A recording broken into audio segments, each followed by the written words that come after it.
Hi friends, എല്ലാവർക്കും സിയ വീട്ടിലേക്ക് സ്വാഗതം. അപ്പോൾ ഇന്ന് നമ്മൾ വന്നിട്ടുള്ളത് ഒരു കിടിലൻ ബ്രസീലിയൻ ലെമനേഡിൻ്റെ റെസിപ്പി ആയിട്ടാണ് കേട്ടോ.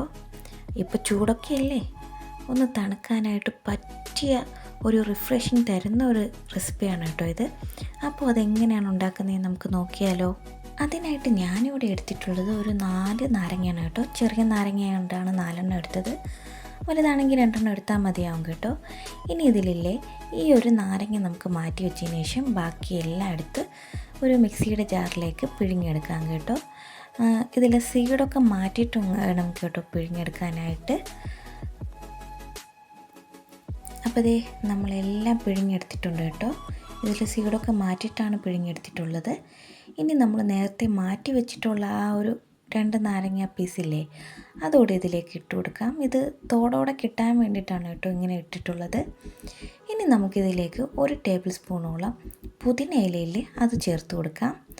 പിന്നെ ഇനി വേണ്ടത് നമ്മുടെ മെയിൻ ഇൻഗ്രീഡിയൻസായ കണ്ടൻസ്ഡ് മിൽക്കാണ് കേട്ടോ.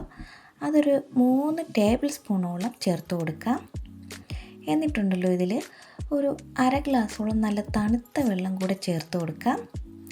ഇനി ഇതുണ്ടല്ലോ ചെറുതായിട്ടൊന്ന് ഒരു 1-2 സെക്കൻഡ് ഒന്ന് മിക്സിയിലൊന്ന് അടിച്ചെടുക്കാം. അപ്പോൾ ഇതേ നമ്മളത് അടിച്ചെടുത്തിട്ടുണ്ട് കേട്ടോ. ഇതിൽ നമ്മൾ മുഴുവനോടെ ഇട്ട നാരങ്ങയില്ലേ, നാരങ്ങയുടെ പീസൊക്കെ അതുപോലെ തന്നെ കിടക്കണം കേട്ടോ. ഇതാ കണ്ടില്ലേ, ഇത് അടിഞ്ഞിട്ടില്ല വലുതായിട്ട്. ഈ രീതിയിൽ കിട്ടുന്ന രീതിയിൽ ജസ്റ്റ് ഒന്ന് 1-2 സെക്കൻഡ് അടിച്ചെടുത്താൽ മതിയാവും കേട്ടോ. ഇനി നമുക്കിതിലേക്ക് 1-2 ഗ്ലാസ് തണുത്ത വെള്ളം കൂടെ ഒഴിച്ചു കൊടുക്കാം. എന്നിട്ടിത് നന്നായിട്ടൊന്ന് മിക്സ് ചെയ്തതിന് ശേഷം മറ്റൊരു പാത്രത്തിലേക്ക് അരച്ചെടുക്കാം. അപ്പോൾ ഇതേ ഞാനിത് അരച്ചെടുത്തിട്ടുണ്ട് കേട്ടോ. ഇനി നമുക്ക് സെർവ് ചെയ്യാനുള്ള ഗ്ലാസ്സിലേക്ക് മാറ്റി കൊടുക്കാം. ഇതിൽ നമ്മുടെ ലെമണിൻ്റെ ഒരു ടേസ്റ്റ് തന്നെയാണ്, പക്ഷേ കണ്ടൻസ്ഡ് മിൽക്ക് ചേർത്തത് കൊണ്ട് തന്നെ ഒരു പ്രത്യേക തരത്തിലുള്ളൊരു ടേസ്റ്റ് ഉണ്ടാവും കേട്ടോ.